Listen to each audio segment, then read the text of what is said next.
Well, happy Friday to everybody. Hope you're doing well wherever you are and whatever you have going on. But the weekend is almost here. But we are at the last game of the June 3rd schedule in the American League. This is the final game to be played on in Texas between the Chicago White Sox and the Texas Rangers. It'll be game number 354 overall on the replay. Arlington Stadium is pretty symmetrical. Home runs and singles are all 11. The magic number is 11. That's all you got to know. 1 to 11 covers everything for both home runs, singles, whole 9 yards. There were some roster moves that were made for Texas Rangers. Jeff Kunkel has been sent down to the minor leagues, and the Rangers have brought up Mike Stanley. He is now the 4th catcher on the roster. They have Stanley, they have Darryl Porter, they have Gino Petralli, and they also have Don Slott. So 4 catchers. That's just the way they built their roster. So I don't know what else to say about it, but that's what's going on with that. 4 catchers, and that's who they have. So Kunkel down, Stanley up. For the White Sox, they made 2 roster moves. Catcher Ron Hassey goes down, and Joel McKeon, a relief pitcher, goes down. And they bring up a relief pitcher, left-handed relief pitcher Brian Clark. He'll be added to the roster. And then a right-handed starter/reliever, Scott Nielsen. He has also been brought up. So those are the 2 roster moves that the White Sox made before the game, so that we can have updated status on who's on the roster and why and all that good stuff. Hello, Bart. Good to see you. Happy Friday morning to you. Pitching matchup, Mike Loynd for the Texas Rangers. He's come to the game with a 2-3 record. Floyd Bannister for the White Sox is 6-0. So other than Jimmy Key, if it wasn't for Jimmy Key, he'd be the top pitcher in the league right now. But Jimmy Key, of course, kind of runs everything. But anyway, that's going to be the pitching matchup, and it's also a mismatch in catcher-pitcher hold quotients. Mike Loynd is a +7 for his hold, so he's a +5. And when you add the +3 from Stanley, that's actually a +10, but +5 is as high as you can go. Bannister is a -2 hold rating. Karkovice is a -2, so he's a -4. And Stanley, who gets to start in this game, is a pass ball rating of 17. So just like the other catchers, they have high pass ball rating to deal with. So we'll keep an eye on that. Records, Chicago comes to the game 24-23, Texas 22-26. So that's all the preliminaries hopefully out of the way. We'll look at Mike Loynd on the real season. He was 1-5 with a 6.10 earned run average. On the replay, he is 2-3 with an ERA of 7.38. So ERA is higher by a run, but his record is better. Obviously, run support has something to do with that. 43 innings pitched, but he's given up 61 hits in those 43 innings. So 18 more hits allowed than innings pitched. And in real world, he gave up 13 more than innings pitched. So that's where Mike Loynd is. Don't know, his fatigue is a 5, so it's effective. They like to get 5 innings out of him, but they could be dipping into that bullpen pretty early. It's hard to say, but it's very possible that that could be happening. So we get ready to get this game going. Daryl Boston will lead things off for the Chicago White Sox. He is in left field for this game. And on the replay, on the regular season, Daryl Boston hit .258, and he had 10 home runs. On the replay, Boston is hitting .282, 6 homers and 17 runs driven in. And we've got our dice ready to go.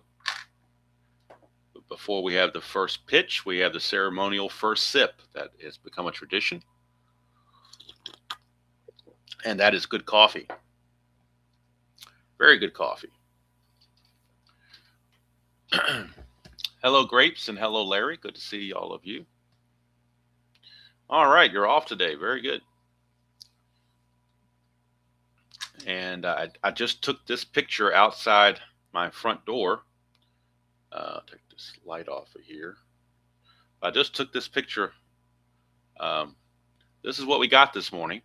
Kind of hard to see it with the glare, maybe. I don't know, but we got a little bit of snow. Not a whole lot, but enough to, to look pretty. Maybe about 2 inches tops. It's still some light snow out there right now, but in Virginia, we're just not used to getting snow in December. Usually our snows come in January and February. So to get one on the first week of December is a little unusual, to say the least. But I mean, it's pretty. But I looked at the driveway and stuff. There's not much sticking to the road part, pavement, but to the grass it does, which is the best kind of snow to me, is that you don't have to shovel it. You can just look at it. So anyway, just thought that would be something to share before we started. I need to bring this up so I can check out what's going on here and get everything lined up the way I need it. And I think we're ready to go. Everything looks like it's okay on the viewing as far as I can tell. All right, so Daryl Boston will lead things off against Mike Loynd. Let's get the light back on so we can see a little bit better. And we're underway, 3-11, and that's going to be a base on balls to Daryl Boston. He's going to be looking to run. With that +5 hold rating, he's definitely going to be looking to get the lead. No question about it. To get the lead, needs a 2 through 7 or an 11. And that's a 5. That qualifies. So he's got a 15, being held as a 13, but the +5 is an 18. The T rating on Stanley is a 9. They're going to go ahead and try it. 1 to 18, he steals it. And he does. Stolen base for Boston. So that +5 hold rating is going to really bite Mike Loynd and Mike Stanley in the butt.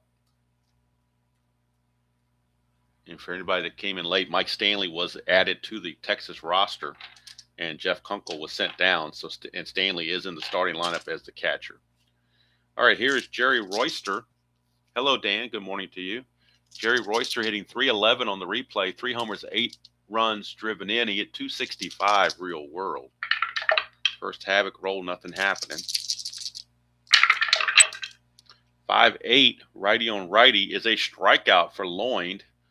His first strikeout. 1 away. And that sends us to Harold Baines, designated hitter.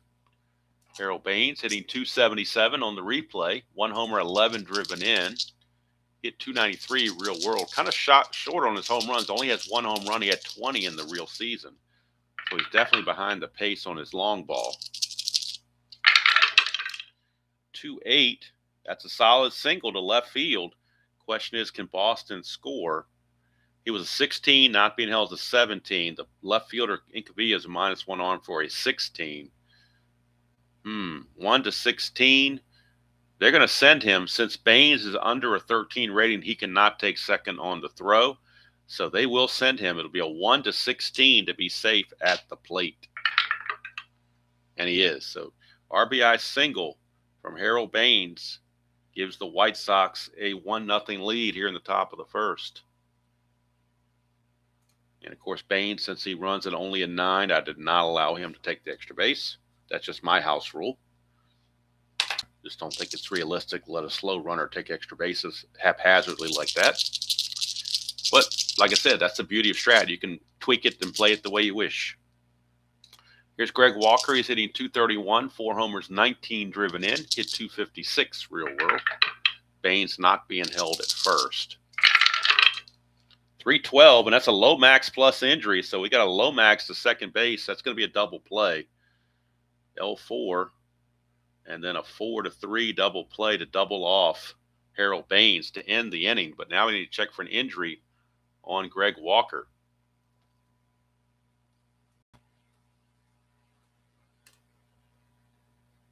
Chicago gets the 1 run, but that Lomax plus injury, we've got a possibility that could be an injury on Greg Walker.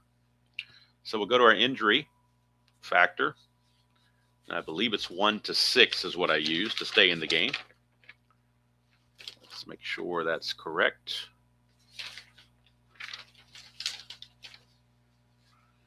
Yep.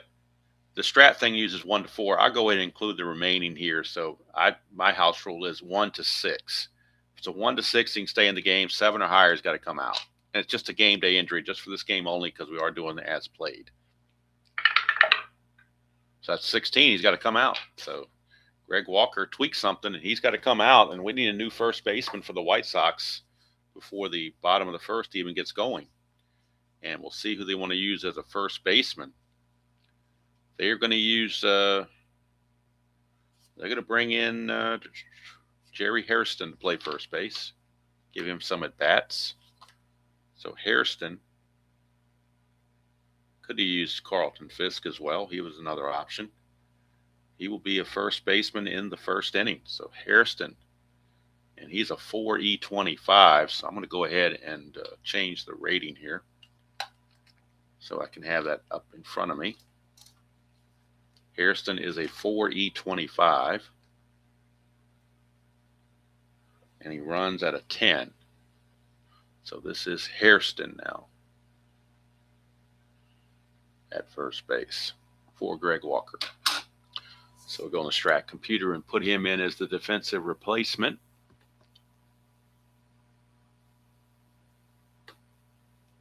And we'll bring Hairston in the game. So we go to the bottom of the first.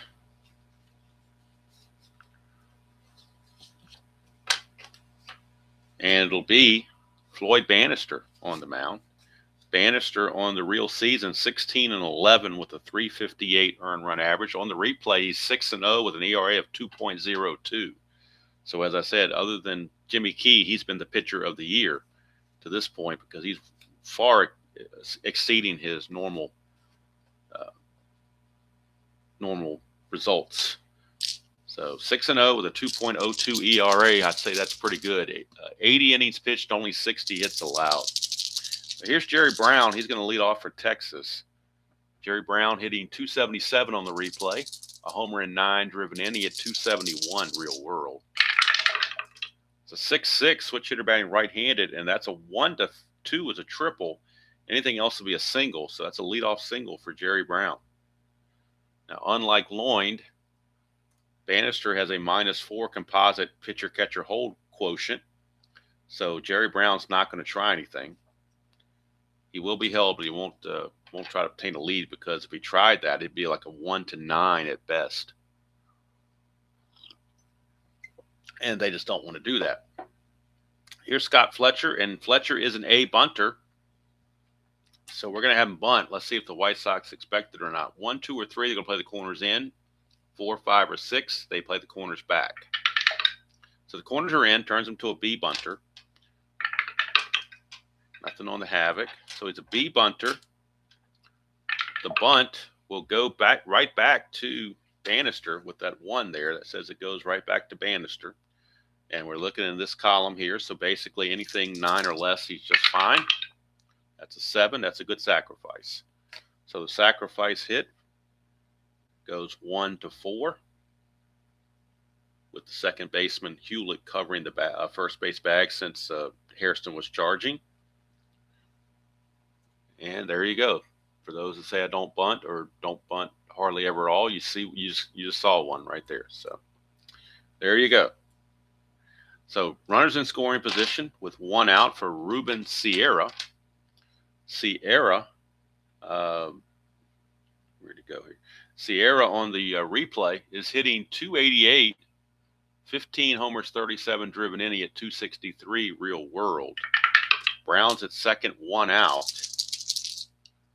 Sierra batting now right-handed against the lefty Bannister.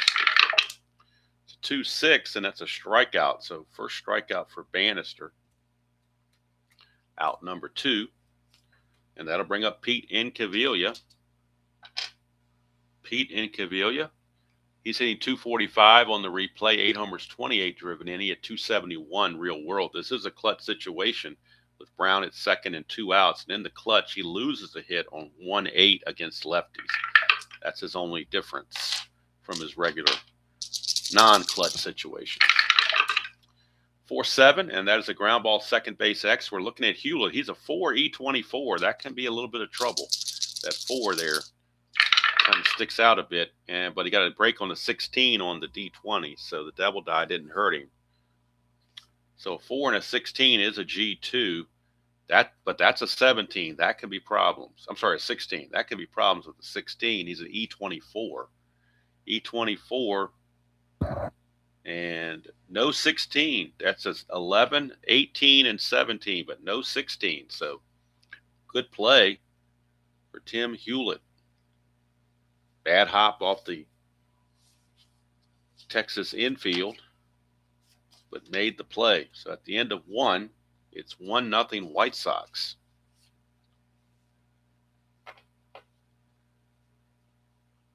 Go to the top of the second. And it'll be Ivan Calderon leading things off for the White Sox. Jeff, you missed it earlier, but I was showing this. This is a picture outside. Whoops, let's go over here so I can see what you're seeing. This is a picture outside my window this morning. Nice little snowy day. Hello, Ernest. Hello, Justin. Tabby has no clue what the snow is doing because she's in the bed sleeping. She got her food and she's taking a nap, and that's about it. So see if I can focus in, get a little closer. I like how it looks on the trees. That's what really, to me, that's kind of where it looks really pretty. The good thing is with this, it's about maybe 2 inches tops probably. But the good part is, at least in the driveway, and I'm assuming it's the same on the roads, is that it's not sticking to the roads. It's only on the grass. So I'm thinking that will be very beneficial. The roads are going to be wet, so I'm sure overnight and everything, tonight and overnight, it's going to be some freezing on the roads. But I'm not going anywhere on Saturday morning, so I don't care. But I'm sure other people do care that have to be out and traveling. So anyhow, let's get the light back on. Like Tom Bodette, we'll leave the light on for you here. All right. And of course, you missed the ceremonial first sip, Jeff, but we got some more sips coming, I'm sure. While it's still hot. All right. Here's Calderon. See what he can do. He's a right fielder in this game. 3-8 for Calderon. He's going to strike out. That's what he does. Strikeout number 2 for Mike Loynd. That'll bring up Ozzie Guillen, the shortstop. 281 on the replay, a homer and 19 driven in. He at 279 real world. Justin, I am not a fan of iced coffee, but for those that are, more, have at it. But I like my coffee hot. All right, here is Ozzie Guillen. 3-4, and that's a pop out to second. 2 down. That's the beauty of it. There's so many different ways to make coffee. Some people like it plain black. Some people like it with just a little creamer in it. Some people like it with a little sugar in it. Some people like it caramel latte, whatever the heck you call it. So different strokes for different folks, as Gary Coleman once said. All right, Tim Hewlett hitting 229 on the replay, 4 homers, 16 driven in. He at 217 real world. 5-5, and that is a triple 1-2, a double 3-20. That's a 5, so we got a double. That is a 2-out double for Tim Hewlett. So he's in scoring position for Ken Williams. Turns this into a clutch at bat. 1-3 is he loses a hit on 1-3 and 110 in the clutch. Williams on the replay really struggling in 34 at bats. He's only hitting 118. But in 391 at bats, he hit 281. So he just off to a rough start. He can't really make a determination in just 34 at bats. Got to have a better sample size than that. 1-7, and that's a base hit's going to score the run. 1-11 is a double. That's a 12. It'd be a single, but the 2 stars bring home the run, and the White Sox lead it 2-0. 2-out base hit from Ken Williams. White Sox extend the lead to 2-0. And now Williams is looking to run with that +5 hold rating on the pitcher. So a 6 through 8, 6, 7, or 8, he gets the lead. He gets the lead, but that's a 2, so his chance of a balk on Loind. Chance of a balk for Loind. His balk rating is a 0, so he cannot balk. But what it also means is Williams was unable to get the lead because of that, so he will not be able to run. So we go to Moran Karkovice. Karkovice is hitting 111 on the replay in 54 at-bats. No homers or runs driven in. Real world, he had 071 in 85 at-bats. The only thing he hasn't done yet is he hasn't hit any home runs. He did have 2 home runs real world. But the only way he's going to get a home run is off the pitcher card for the ballpark because he has nothing on his own card. But he does have normal power listed both ways. So if he catches one of these ballpark blasts, that's the way he's going to do it.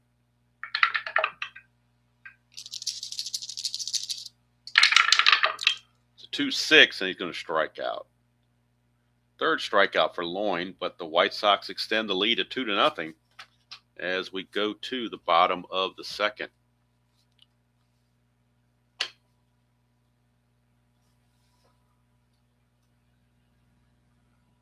Bottom of the second, Floyd Bannister back out will face the DH, Larry Parrish. Parrish hitting 223 on the replay, 8 homers, 26 driven in. He's underperformed. He had 268 real world with 32 home runs. Right now he's got 8 home runs, which is about right. He's about a quarter of the way through, so he's on pace pretty much for the home runs and everything. A little short on the RBI. 5-6. That's a ballpark blast on Bannister, but that's a 15, and everything on Arlington Stadium is an 11, whether it's singles or home runs, lefty or righty. Everything is an 11. That's a 15, so just a deep fly to left. But with that 11, under most circumstances, 55% chance of getting your home run or your hit. Just didn't work that time for Mr. Parrish. Here's O'Brien, first baseman, hitting 316 on the replay, 9 homers, 28 driven in. He had 286 real world. Lefty on lefty matchup. 2-6, and that's a base on balls. So Bannister will issue his first walk. And Bannister, that -4 hold is going to deter a lot of base running possibilities. So that'll bring up Mike Stanley. Kind of had him out of order there in the batting order. It is Mike Stanley. He was just called up today as Jeff Kunkel was sent down. So Mike Stanley getting the start at catcher. It's his first at bat, so he has no averages to go by. But in the real world, in 216 at bats, he had 273 with 6 home runs. So if you want a baseline for maybe what he's capable of. But this is his first at bat of the season. 6-6, and he's going to get a good one. 1-2 is a triple. 3-20 is a single. That's a 2. But did he have any triples? Yes, he did. So I'm going to allow the triple. He had a triple, so I'm going to give it to him. Now, it's very interesting. In 216 at bats, he had 1 triple, and he gets a triple in his first at bat. What are the odds of that? Well, that's what the devil dies there for. So it's a triple, RBI triple for Mike Stanley. Cuts the lead to 2-1, and now the infield is going to have to come in for the White Sox as the tying runs at third with less than 2 outs. And here's Oddibe McDowell. His card got kind of bent up a little bit when I was picking up other cards. So make sure that gets leveled out a little bit. McDowell, 212 on the replay, 3 homers, 12 driven in. He had 241 real world. Lefty on lefty matchup again. The infield is in. 2-6, and that's a ground ball second base A. So I believe that just means the runners have to hold, but I'll double check it. I don't think anybody's out with that. I think it's just a straight runner on third, infield in. Ground ball A is a 1, batter out, runners hold. So pretty simple there. So by playing the infield in, had he been back, that would have scored the run. So, but it was a pretty safe gamble to play the infield in. Didn't think it was a huge risk, but it could have been. All right, so here's Steve Buechele in the clutch situation against the left-handers. He gains a hit here on 1-4, and everywhere else he is neutral. Buechele in the replay hitting 248, 6 homers, 24 driven in. He had 237 real world. Bannister to Buechele. 2-4, and that's a line out to third base. That's snagged over there by Jerry Royster. And Bannister pitches around everything else and keeps that runner that was on third base with only one out, keeps him from scoring. So at the end of 2, it is Chicago 2 and Texas 1 as we head to the third. And Mike Tenderloin back out. Facing the top of the order, Darrell Boston. Boston walked, stole second, and scored his first time up. 4-9, left-handed. That's a ballpark blast. He has normal power. It's 1-11, but that's a 15. So once again, the double die does not cooperate. Just when you think it usually comes out low all the time, you get a high number. And Boston, that just means a deep fly ball to Sierra at the warning track, and there's one away for Jerry Royster. Jeff, that's some good coffee. Here's Royster. Struck out his first chance, 3-11. He's going to ground it to short, and Fletcher will take care of it, 2 down.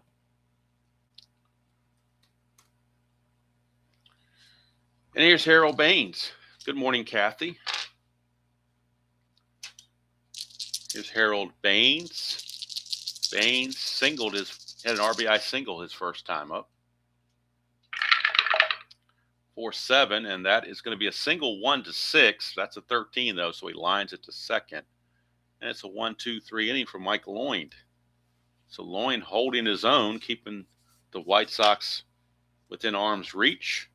Still a 2-1 ball game to go to the bottom of the third. And we're back to the top of the order for Texas with Jerry Brown leading things off.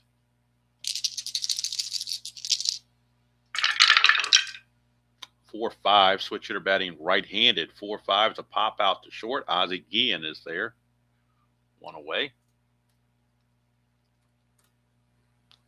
The National League game will be Houston at Chicago from Wrigley Field. I'm not sure if I'm going to do that tonight or this afternoon. I haven't decided yet. Or tomorrow. I'm not quite sure.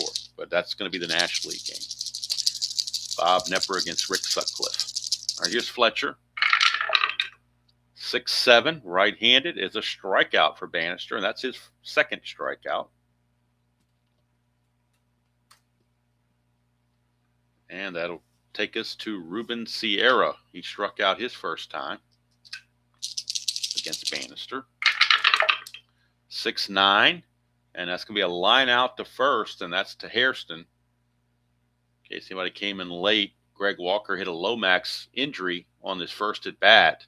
Line into a double play, but was injured, so Jerry Hairston has taken over at first base. And he's about to get his first at bat as he's going to lead off the bottom of the top of the fourth, rather. So nothing doing there for the Rangers in the bottom of the third. We go to the top of the fourth, and it will be Jerry Hairston getting his first at bat since coming in for the injured Walker. Hairston hit .230 with 5 home runs and 126 at bats. So decent power. On the replays, hitting .316 and just 19 at bats with a homer and 3 runs batted in. Switch hitter will bat left-handed. That's a 6-6 against the lefty. It's a base hit. So Jerry Hairston comes in with the base hit. No threat to run, so he will not be held or have anything going on. Here's Calderon. Calderon struck out his first chance. 2-5 for Calderon. He hits into the Giovanni Taylor shop. Tailor-made double play. That's a 6-4-3. And Mike Loynd couldn't have ordered anything any better if it came from DoorDash. That's a 6-4-3 double play. Tailor-made double play. 2 quick outs, and here's Ozzie Guillen. Guillen popped to second. First trip, 1-7, and it's a 1-17 single. So that's a base hit for Guillen. He's going to be looking to run, try to take advantage of that +5 hold rating. He needs a 6 or a 7 to get the lead. Does not get it. Doesn't mean he can't run, though. It'd be a 13. 4 for being held is a 9, and then the +5 would be a 14. So it's still a 1-14, even without getting the jump. So he's going to go 1-14. and he's in there, stolen base. So you don't always have to get the jump. If the numbers are that much in your favor, you can go ahead and take a chance, and that's what they did. That gets him in scoring position with 2 outs for Tim Hewlett, and now a clutch situation for Hewlett. Hewlett doubled his first time up. In the clutch for Hewlett, he loses 1 hit on a 3-2. Everywhere else, he's just fine, or just normal, I should say. 311, and that's going to be just fine for him as well. It's a 1-18 double, so a double 2 stars, but with the runner on second, of course, that doesn't matter about the stars. It's an RBI double. Now, without the stolen base, he would not have scored. So the aggressive base running paid off for an extra run, and the White Sox take a 3-1 lead. That'll bring up Ken Williams again in a clutch situation with Hewlett at second. And in the clutch, he loses a hit on 1-3 and 110. 5-5 is going to be trouble for Lloyd. 1-2 is a triple. 3-20 is a double. The double dies a 2. Ken Williams had 2 triples, so that's his first triple of the replay. So there's no problem giving him the triple that he got off of Lloyd's card. It's an RBI triple, and it's now 4-1. 4-1 White Sox. And here's Karkovice. No clutch rating at all for Karkovice. As you can see on his card, he has no hits on his own card. He's dependent on the pitcher card. 5-2, and it's a fly ball right field X. We are looking at Sierra. He's a 2E12. 2E12. 2 and a 4. That's iffy. 2 and a 4 for an outfielder. And that's an F1. He just barely gets to it, but he does get to it. That is a 12, and he is an E12. So 12 and a 12. There under the 12, there's a 13, a 14, a 16, but no 12. So Sierra makes the catch to end the inning. But 2 runs come in for the White Sox, and they take a 4-1 lead and hand it over to Floyd Bannister. Start the bottom of the 4th. Do have a question in the top of the 5th from Kathy, so be on the lookout for that.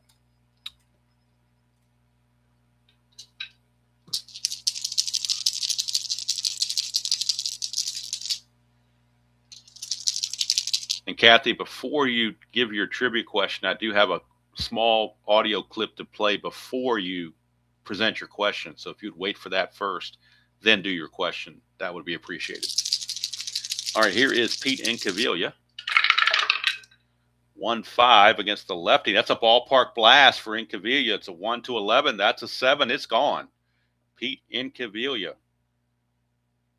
A blast for Incaviglia. He's no stranger to the home run. He had 27 of them real world. This is home run number 9 for Pete Incaviglia. Solo shot, home run number 9, RBI number 29. Cuts the lead to 4-2. Here's Larry Parrish. 5-9, and that's a ground ball to second. 1 away. Almost had another ballpark blast, but not quite. 1 away for Pete O'Brien. Lefty on lefty matchup for O'Brien. 2-8, and 2-8 for O'Brien's a ground ball to short. Ozzie Guillen will take care of it. 2 down. And that brings up Mike Stanley. He tripled his first time up. 6-5. That's a fly to center field, and that's going to end the inning. The home run off the bat of Pete Incaviglia brings Texas a little bit closer. We go to the top of the 5th with the score 4-2 in favor of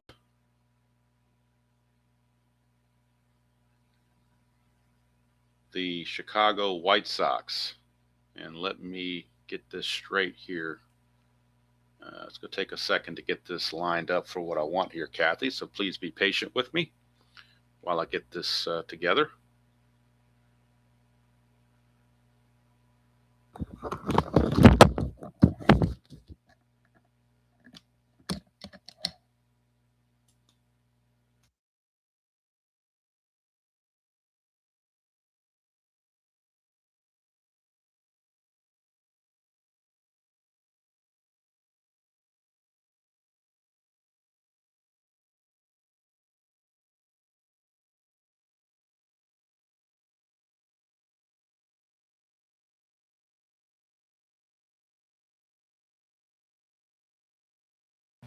Okay,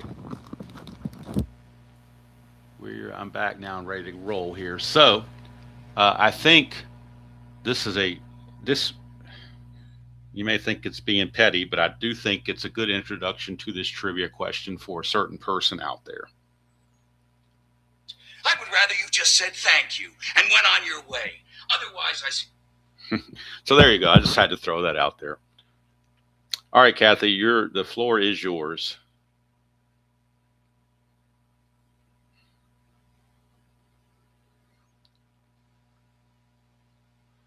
In 2016, this player reached base 7 times without an official at bat, and he didn't even swing. Wow. 2016. Reached base 7 times without an official at bat. I think Bonds had been retired by then, Jeff. I'm not sure, but I'm pretty sure he was no longer playing. I mean, may have been in 2016. I don't know. I'm thinking Bonds retired like in 2010 or something, or way back then. But who knows? 2016. I'm trying to remember who was around in 2016 that would have done that. Reached base 7 times without an official at bat. In 2016. Well, you'd think it'd be a leadoff hitter because you would get that many at bats. Might need a hint. 2000. I'm trying to go back to 2016 and figure out who the players were in 2016. While you do that, Mike Loyne's going to finish his warm-up tosses, and this is his fatigue inning coming up. Let's see here. We got Joel guessing Mike Stanton. 6 walks and 1 hit by the pitch. Wow. That's something.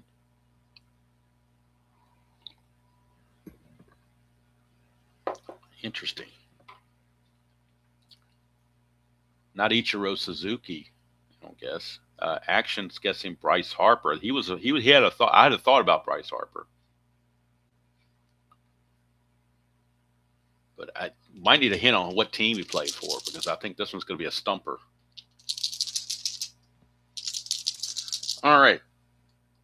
4-2 our score as we wait and see if anybody's gotten it right yet. Oh, Action got it right. Bryce Harper. Cool. Good deal. Bryce Harper with the Nationals. All right, here we go. Thank you, Kathy, for that. Top of the 5th we go. 6-6. Daryl Boston, 6-6 is going to be a solid single off of Loyne. And remember, this is Loyne's fatigue inning. So we could be looking at sometimes a shot in the dark is good enough, or what I call a swag, which is a sophisticated wild-ass guess. Swag for short, SWAG, sophisticated wild-ass guess. That's what I use a lot. So Boston is on, and he's going to be looking to get the lead. To 9, he does not get the lead. Again, he could try it without the lead. It would be a 9, and then the +5. It would be a 1-14 once again. So they're going to go 1-14. They're going to abuse him, and it's a stolen base, second of the game for Daryl Boston. And there's nothing that Loyne or anybody else can do about it. Stanley, none of them can do about it. Here's Jerry Royster. Jerry Royster. 2-8 for Royster, and that's a strikeout. So Loyne gets strikeout number 4. Bullpen activity stirring for the Rangers. They do have left-handed action in their bullpen. Ron Meredith, a lefty, is loosening in their bullpen just in case. Here's Harold Baines. Actually, I'm wondering, you know what? I think they're going to go to the bullpen right here. I think they're going to make the move. Mike Loyne is going to come out. And we're going to go with Ron Meredith, a left-hander, to take on the left-hander Baines. So we're going to bring in Ron Meredith out of the bullpen. And he's got a -5 hold, so that definitely helps the hold factor. It's now a -2. We get the numbers on Loyne when the inning is over. We know he went 4 1/3. Do know that much. Struck out 4.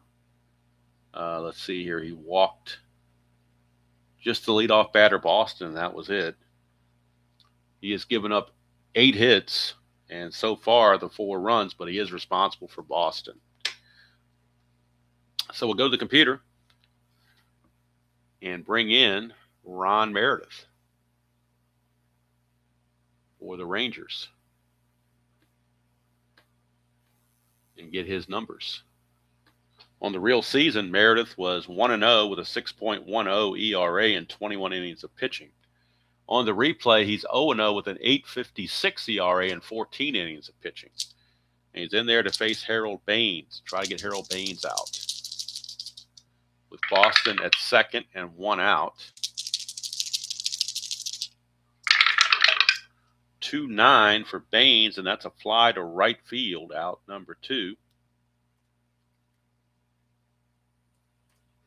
And that'll bring up Jerry Hairston, the switch hitter. Clutch situation for Hairston. He's got one clutch result here on a 310 where he gains a hit, and also on a 212 and on a 1-4. So he's got 3 clutch hit positives in his favor. It's a 312, and that's a ballpark blast. That's in his favor, and that's gone. That's an 11, and that's a 10. That's a 2-run shot from Jerry Hairston. Now, what brilliant manager decided to bring in Hairston to replace Greg Walker instead of somebody else? Somebody out there said it was a good idea to bring in Jerry Hairston, and I wonder who it was. And there you go. Vindication. Home run, Jerry Hairston. A 2-run shot. The 1 run is charged to Lloyd, the other one to Meredith, so we can close the book on Lloyd. He's going to give up 5 runs, all earned. So Jerry Hairston, in the real season, hit 5 home runs in 126 at-bats. This is home run number 2 in his 21st at-bat. It's a 2-run shot. And now the White Sox lead at 6-2. Here's Ivan Calderon. Hello, world's worst. Didn't see you sneak in there. Here's Calderon. 3-2. He's going to ground it to third, and that will end the inning. But 2 runs come in. Meredith has a fatigue of 2, so he will definitely pitch the next inning as well. 6-2 ball game. But we can't get a close game here. It's like the last couple games have all been blowouts. I'm not sure what the reason for that is, but just the way the dice are working, and maybe some bad matchups. I don't know. So here now, we go to the bottom of the 5th, and we got Odie McDowell, lefty on lefty, 5-7. Ground ball second base X. We're looking at Hewlett. He's a 4E24. 4E24. 4E24. 4 and a 3. That's bad news. That's a single. There's an 8. And let's see where I went to second base. E24. There's no 8 there, but it is going to be a base hit for McDowell. He sneaks it through. Texas needs all the hits they can get. They're trailing 6-2. McDowell will be held but won't go anywhere. And here is Steve Buechele.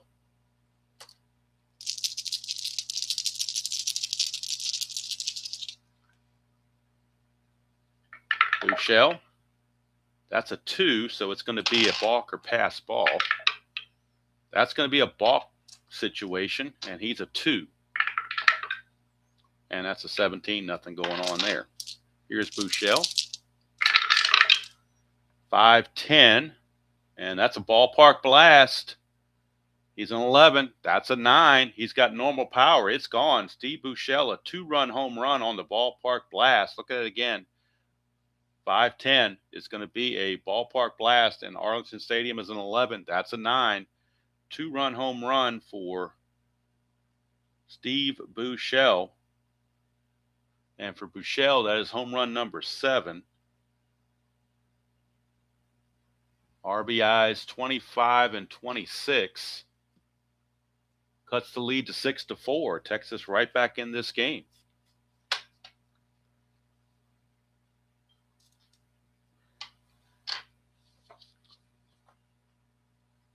All right, Chuck, hold on. All right, Jeff and Kathy, you guys take over. I'm going to go get some coffee. But it's your show, so I'll let you guys take over.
All right, wait a minute. I'm at a loss here, guys. I don't know what's going on.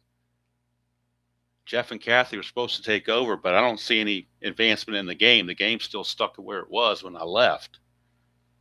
But they're supposed to take over. So why didn't this go further? What happened?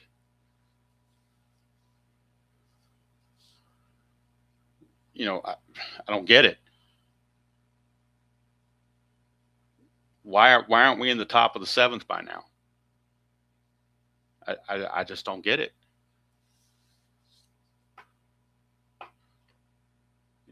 I mean, why aren't you guys playing the game out? I don't understand. Maybe I'm not thinking clearly or something. I don't know. But anyway, not a total loss. I heated my coffee, so. And that's some good coffee.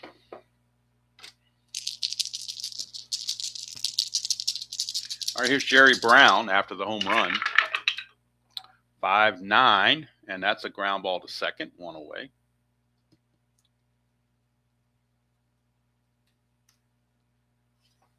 Here's Scott Fletcher. 6-9, and that's a line out to first base. That's going to be snagged by Hairston. 2 down.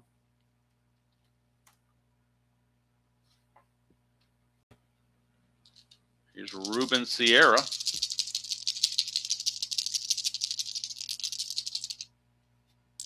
Jeff, I need to get you on the air audio only if you prefer that way, and then that way you can broadcast the game and take over for me, just to fulfill the prophecy.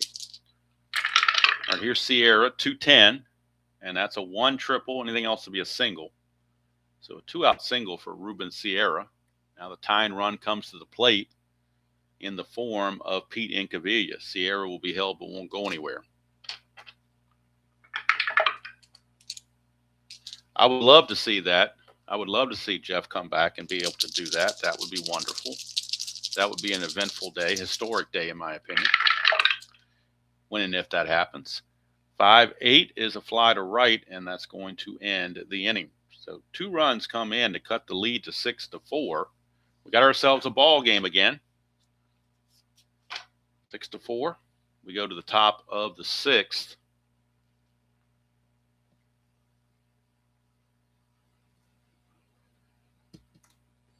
And Meredith out for his second inning of work.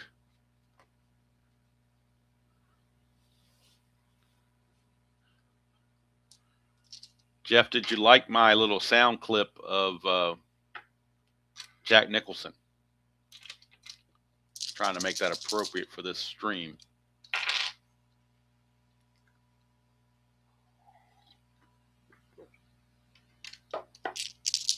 Here's Ozzie Guillen. Lefty. 6-3, struck him out. Strikeout for Meredith. Well, that's why I played it. So hopefully you did enjoy it.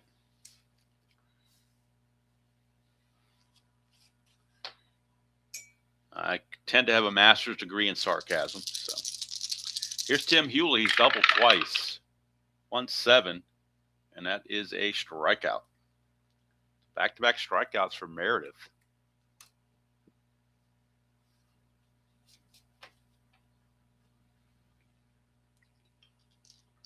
I mean, I appreciate everybody in the chat, and I appreciate all your support and chat and conversations and keeping the community going and everything like that. And I try to do something that you guys would want to watch, but when somebody says I shouldn't or shouldn't do something, I kind of take offense to that. So I kind of have to stand up for myself. Here's Ken Williams. He's got a single and a triple. 1-7, and this is a possible home run. We could be on cycle alert right here. Ken Williams, a ballpark blast, and that's gone. Ken Williams is a double away from the cycle now. He's got a single, a triple, and now a home run from Ken Williams to make the score 7-4. For Williams, that is home run number 1 on the season. He had 11 total real world. Look at it again. 1-7 is a ballpark blast against the left-hander. That's an 11, and that's a 4. It's gone.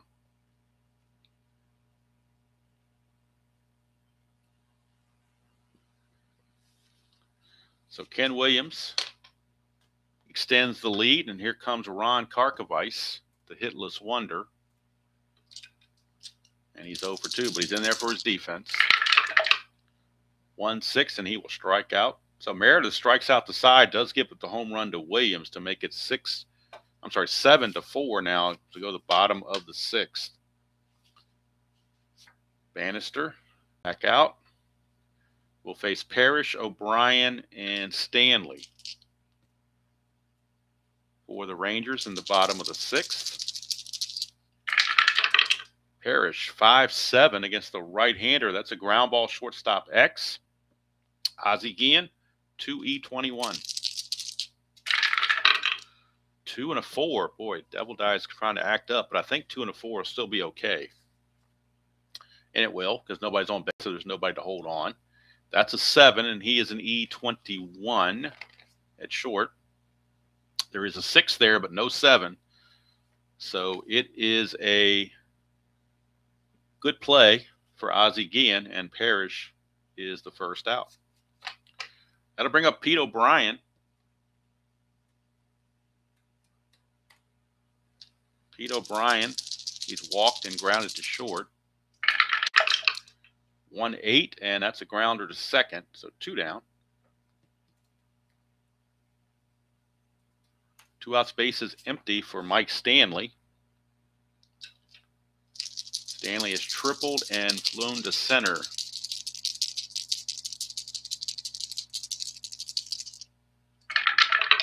That's a 5-6, and that's a ballpark blast off a Bannister. Again, it's a 1-11. That's an 8. It's gone. Mike Stanley has tripled and homered in this game in his season debut. That's obviously his first homer of the replay. He had 6 real world. So he gets one here on the ballpark blast. That 5-6 ballpark blast, that's an 11. That's an 8. And it is out of here. It's now 7-5. And here's O.B. McDowell. I think this is the most runs Bannister has given up all year. He's not used to this kind of treatment. His ERA has jumped up to 2.41. It was like 2.06 when the game started. It is, Kathy. It certainly is, and I definitely appreciate it. 110, and that's a fly to right field, and that's going to end the inning. I thought they were additions to Jeff's broadcast when he was doing it, and when you guys came over to what I was playing and were kind of like not sure if you should or not, I definitely rolled out the red carpet and said go for it, because I do think it adds something to the broadcast.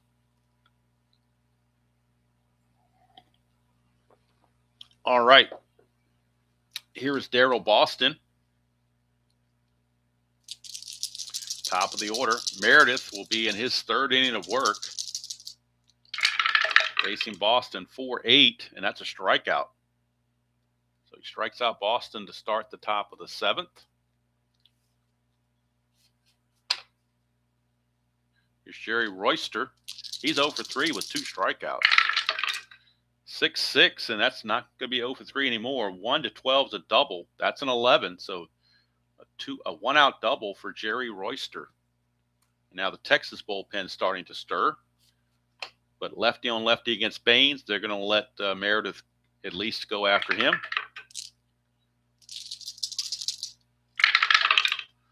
2-8, and that's a walk. So that's going to do it for Meredith. They don't want to go any further with him. He's getting into trouble, and Hairston just hit a homer off of him the first time he faced him, so they don't want him to face him again. So that's going to be it for Meredith. He will leave. He is now officially tired per the Strat computer, but I didn't need that message because I was going to pull him anyway. And we're going to a right-hander, and the right-hander is going to be Jeff Russell. A right-hander out of the Texas bullpen. Jeff Russell. Get the numbers on Russell on the replay. Hasn't been with the team very long, so he doesn't have a whole lot of numbers to go by. Not too bad, though. He's pitched more than I thought he has. Russell in the real season, 5-4 with a 4.44 earned run average and 3 saves. On the replays, 2-0 with no saves and a 3.72 ERA. 10 innings pitched, 8 hits. So he's pitched 10 of his possible 97 innings. So and he's got some starts in there too. So those will be coming up later.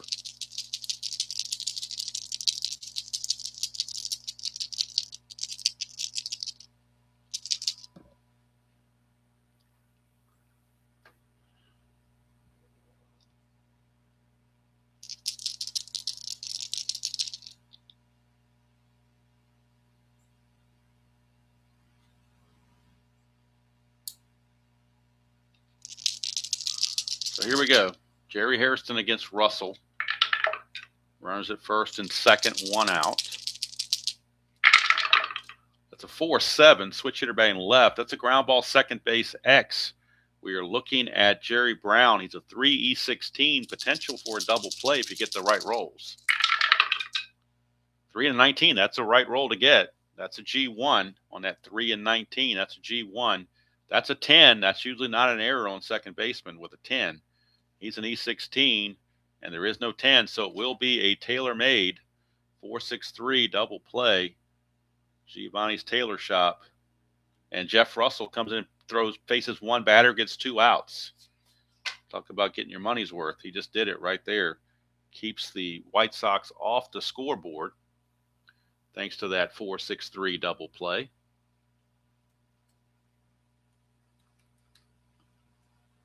And we head to the bottom of the 7th. This will be the fatigue inning for Bannister. We can close the book on Meredith now. Let me get the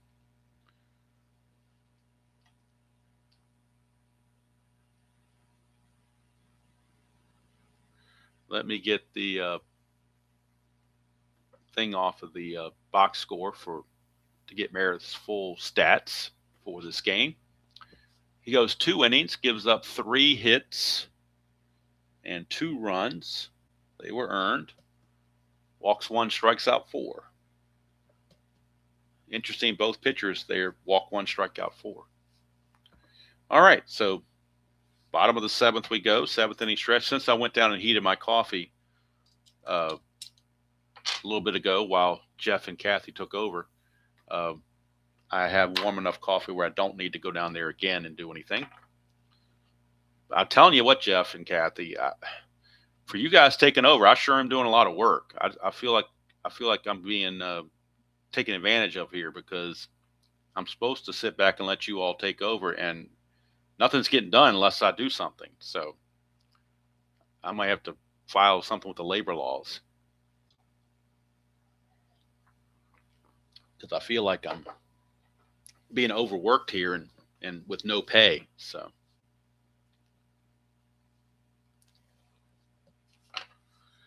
anyway, I guess I'll plug on despite my dispute. Here's Buechele. He homered. 2-8, and that's a double, 1-19. So Buechele getting it done, and Bannister just hasn't been on his A game today. He's gotten the run support, but he's given up 5 runs, and now this is his fatigue inning. So the bullpen is loosening for the Chicago White Sox, and we'll look at their bullpen because they brought in 2 new arms. They brought in Scott Nielsen and Brian Clark. They both came up when Ron Hassey and Joel McKeon were sent down. So they have them available as fresh arms. Clark, the lefty, and Nielsen, the righty. So we'll see how they want to play that. Yeah, they're slackers. I can't help it. It's like the old saying goes, it's hard to get good help these days. All right, here's Jerry Brown, top of the order. 6'5", and that's a fly ball C. So the center field C means the runners cannot move up. Not deep enough for the runner to try to go to third. So Buechele will stick at second base. Here's Scott Fletcher. That's a 1. Wild pitch chance on Bannister is a 4. There is no wild pitch. Here's Fletcher. 1-11. That's a fly to right. That's 2 away. 2 down, and that's going to send it to Ruben Sierra in a clutch situation. He is the tying run at the plate. Sierra is 1 for 3 in the clutch against lefties. He loses a hit on 3-4. That's it. Here is Sierra. 1-9, and he pops it up to short, and that's going to end the inning. Might be all for Bannister. They might let him come back and pitch in 8th. He's still got some endurance in him. So let's see. We got some righties coming up though. So I'm thinking that we might very well be looking at a new pitcher, but we shall see. Nothing's in stone yet. But we go to the top of the 8th.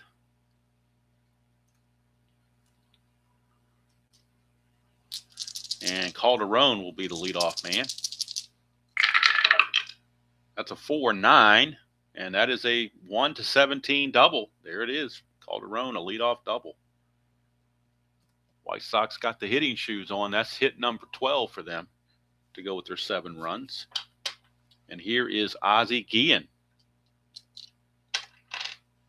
Guillen 1 for 3. 4-4, and that's a ground ball third base X. That's Buechele, 2E15. 2-19 is good. That is an 8, and he's an E15.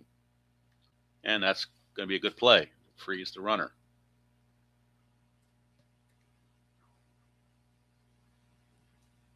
One away. Oops. Make sure he doesn't score here. Stays at his base. 1 down, and that's going to send up Tim Hewlett. Hewlett's doubled twice. 2 for 3. 1-5, and that's going to be a line out to short. 2 away. Now, the prudent manager in me says to intentionally walk Ken Williams because he's abused your pitchers, but I'm not going to do that. I'm going to give him every opportunity to get a cycle. I know it's not going to happen, but I still got to give him the opportunity. Russell, this will be his first chance facing Russell, though. 2-5, and that's a single. He does not get the double, so there goes the cycle chance, but he is 4 for 4 with a base hit to right field. Sierra is a -2 arm. Calderon's a 14, not being held to 15. 2 outs makes him a 17, but the -2 is a 15. So they will send him 1-15. Williams would take second on the throw, but they got there behind. They got to throw through for the plate. So 1-15, and he is in there. And he is. So it's an RBI single for Ken Williams. He will take second on the throw. And the White Sox increase the lead to 8-5.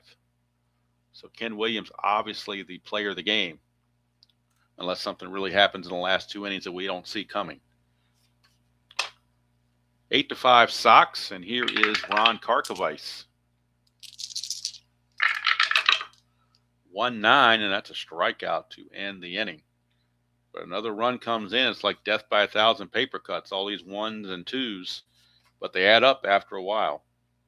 So we go to the bottom of the 8th, Bannister back out, and because he has the run support, they can afford to give him a longer leash. Here is Incaviglia to start things off. Actually, you know what? With that big lead, that means they can actually go to the bullpen and not worry about it as much. So Scott Nielsen is going to make his season debut. He was 3-5 with a 6.24 ERA, both as a starter and a reliever. So obviously with the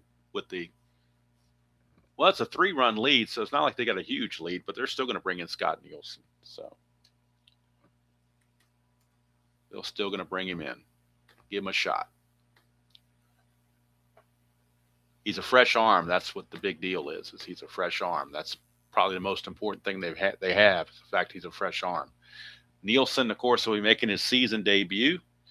Not sure when he's going to actually make his starts. That'll be later on because there's no indication on the Strat computer that he starts anytime soon. So he'll be on, and we close the book on Bannister. He's going to pitch 7 innings, gave up 8 hits and 5 runs, all of which were earned. Let's see, walks and strikeouts. He didn't have a whole lot of either one. Struck out 2 and walked 1. So now Scott Nielsen. +5 on his hold. That's not a good thing. That makes it a +3. But you can't have everything. So here is Incaviglia against Scott Nielsen. 6-6 for Nielsen, and that's a walk to start the inning. Not what you want to do when you're up by 3. You don't want to put base runners on. Here's Larry Parrish, designated hitter.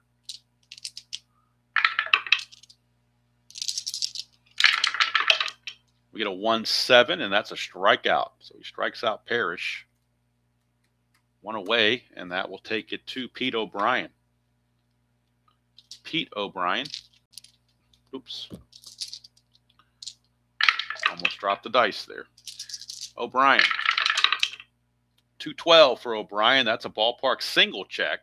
It's 1-11, but that's a 12. So that's a fly ball to center A that would advance the runner. So I'm not going to use that result. I'll go just with the we'll call it a fly to center, but the runner won't advance. How about that? Not going to let him advance on that kind of play.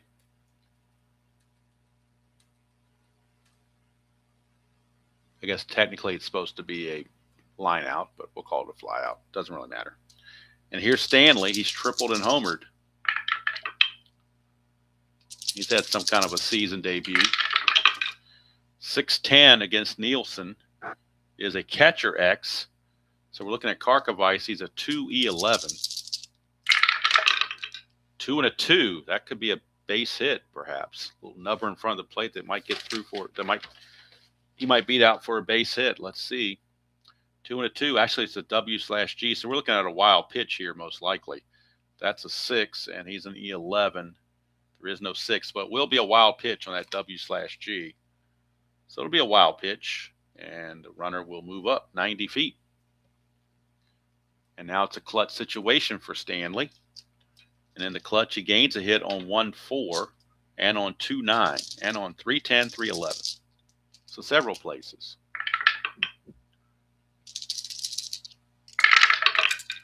5-5, and that is a fly to right can't see it right. Fly to center. There we go. There's a dot there, but it's his first inning of work, so he's not tired. So Nielsen takes care of business. And he did have 2 saves real world, so he's got a chance to get a save on his first game of the season. Wouldn't that be something? We go to the 9th. Score still remains 8-5. Due up for the White Sox in the top of the 9th. It will be the top of the order. Boston, Royster, and Baines against Jeff Russell. 3-8 for Boston is a base hit. So Darryl Boston, his second hit of the game. Russell's a +1 on his hold. So +4. So that means that Boston's going to be looking to get the lead. Needs a 2 through 7 or an 11. He does not get the lead, so he will not go anywhere. And here's Jerry Royster. 2-4 for Royster, and that's a strikeout. Royster out on strikes, 1 away for Harold Baines.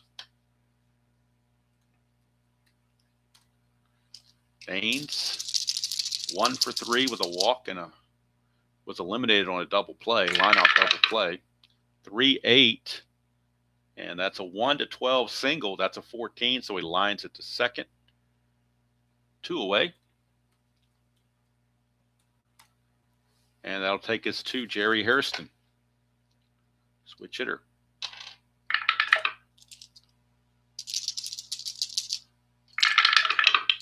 .210 against the righty is a ground ball to first, and that's going to be an easy play for Pete O'Brien to end the inning. So we go to the bottom of the 9th. Nielsen back out to try to secure the save. If he has trouble, Bob James is in the bullpen just in case. So we'll see how that plays out. Now, I'm not done with leaves because their leaves are still out there. They're just covered. but that'll be next week when it warms up. I don't want to get out there unless it's at least in the mid 40s. I don't want anything less than 45 degrees. I stay inside. But there should be plenty of days in the upper 40s, lower 50s. If it's in the like 55, would be about perfect, with no wind, of course. All right, so Russell is going to end up going 2 2/3 innings, and he's going to give up the 1 run. He gives up 1, 2, 3 hits, no walks, and 2 strikeouts. So bottom of the 9th we go. It'll be McDowell, Buechele, and Brown for the Rangers.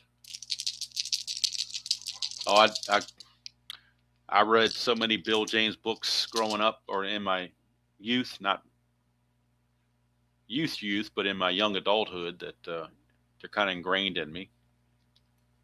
So it's easy to have a Freudian slip there. Here's McDowell, 5-6, and that is a line out to first base. There's a dot there, but it's only a second inning of work, so he's not tired. 1 away for Buechele. Would normally pinch hit for Buechele, but he's homered and doubles, so he's on a hot streak. Might as well keep and let him hit. 1-6, but he's not going to be a hot streak here. He grounds to short. And really, there's not a whole lot on the Texas bench, to be quite honest with you. Not like there's an excellent pinch hitter sitting out there waiting. Here's Jerry Brown. Last chance. 5-7, switcher to batting left. Ground ball, shortstop X. We're up to Ozzie Guillen. 2E21 to end this ball game. 2 and an 8 is good. He'll make that play. A 2 and an 8 is going to be a G2. That's an 11, and he is an E21 at shortstop. There's no 11 there, and there's your ball game. Jerry Brown is out as he grounds to Guillen to end the ball game. And Scott Nielsen, I take that back. He does not qualify for a save. Or, yeah, he would, because it's a 3-run game, so he would. Okay, he didn't go 3 innings, but you don't have to when it's a 3-run game. So he does qualify for the save. So we go to the box score and get the totals. Floyd Bannister gets his 7th win. He's now 7-0. Nielsen, his first save. He went 2 innings, gave up nothing with a walk and a strikeout. So final line score, 8 runs, 14 hits, and no errors for the White Sox. 5 runs, 8 hits, and no errors for Texas. Player of the game, without question, is Ken Williams. He went 4 for 4, a double short of the cycle. But there is his line, a single in the 2nd, triple in the 4th, homer in the 6th, and a single in the 8th. Not sure why I have a 1 there. It's his first home run of the season. That's why I had it there. I was thinking it was a substitution. Never mind.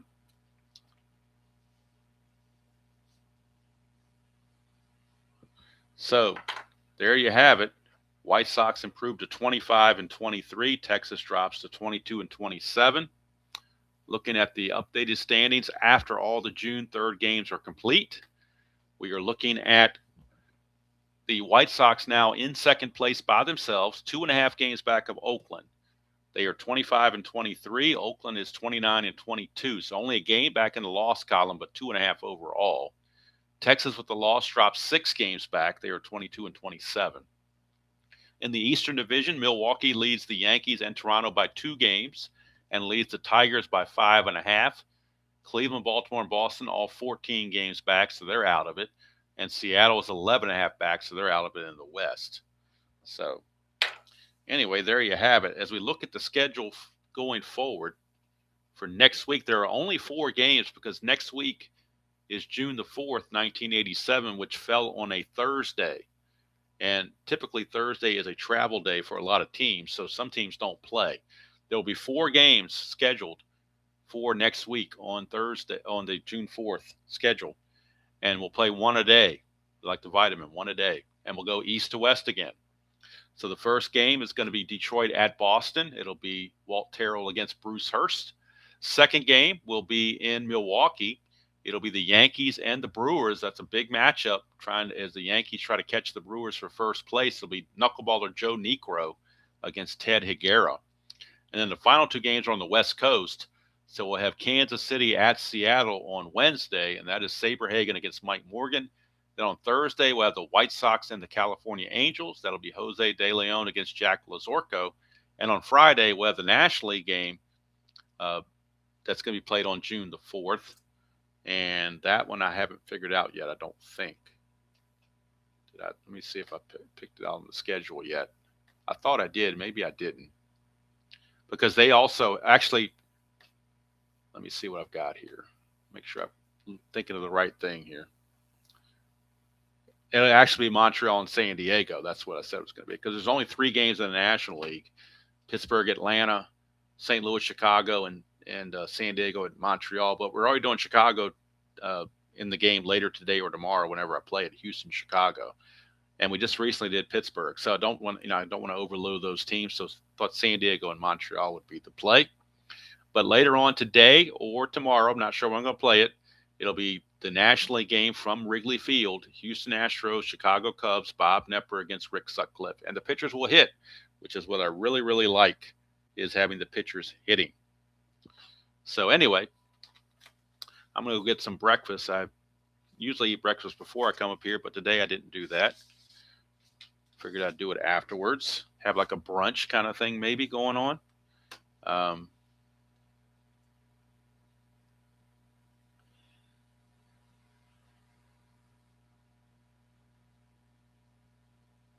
So, again, despite the little, I don't even know what to call it.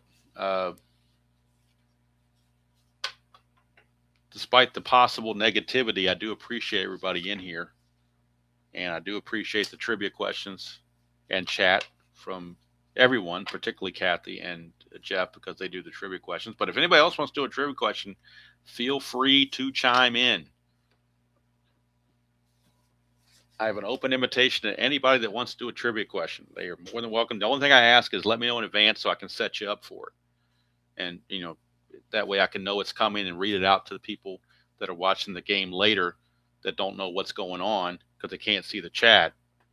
So I just, the only thing I ask is that you let me know so I can prep it and get it ready for people who are watching this thing later. Because the majority of the people watch these games aren't watching it live. They're going to watch it. They're going to watch it later on. I typically get like 150 views or something. It's not very much, but for this genre, you're not going to get a whole lot.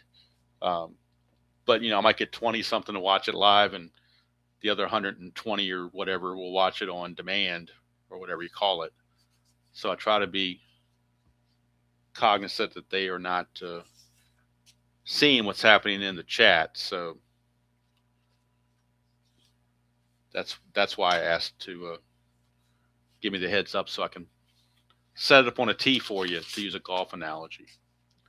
All right, so later on today, I'm thinking is when I'm going to do this National League game. Just not sure when. I guess when the mood hits me, I don't know. I'll make sure it's not when Spokane Steve is doing his, because I don't want to overlap and feel like I'm invading somebody else's time that they usually play their games. So. But anyway, that's going to be the game that's coming up, Sutcliffe against Knepper. And interestingly enough, in the real world game, the Cubs won that game 22-7. They knocked out Knepper in the first inning. He gave up 9 runs in the first inning. So the only thing on this is there are 2 players that are not carded and they're on the Strat computer, but I don't have cards for them. One of them is a relief pitcher named Solano for the Astros. The other one, I think, is a position player, a backup player for the Cubs. Actually, the backup pitcher, I think, or not backup, a bullpen pitcher. I'm trying to get Drew Hall, I think his name is, a lefty that didn't do much. So I'm going to probably just play the game without those. I don't really think I need to print out something because I'm not really going to be using them all that much. And the way I print stuff out on my Strat computer from, in Word and stuff, doesn't look anything like the computerized cards that the gentleman sent me a while back. His are professionally done. Mine look like crap. So, I mean, I can read them, but on the stream, you can't really tell what they are. So, again, thanks to everybody. Appreciate all the support and chat. Keeps things going. Keeps the games interesting when you have a, give and take. Instead of just me here playing the game. If I didn't want any interaction, I'd just record these things. But there's a reason why I do them live. One of the reasons is, one reason is when you record something, try to upload, it takes forever. But the other reason is to get the interaction, and that's what I definitely appreciate.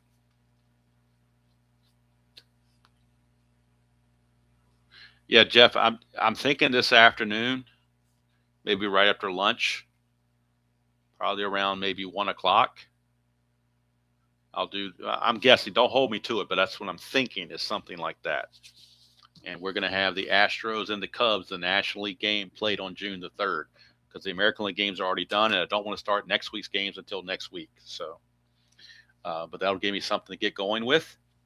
Go check out. I think the snow is stopped, so I don't think I have to do any shoveling, other than maybe the sidewalks and the porch, so we don't have any slippage, because we don't want stuff to stay on there and get iced up. I want to get that cleared off so it's nice and dry, so we're not having any slip and fall stuff going on.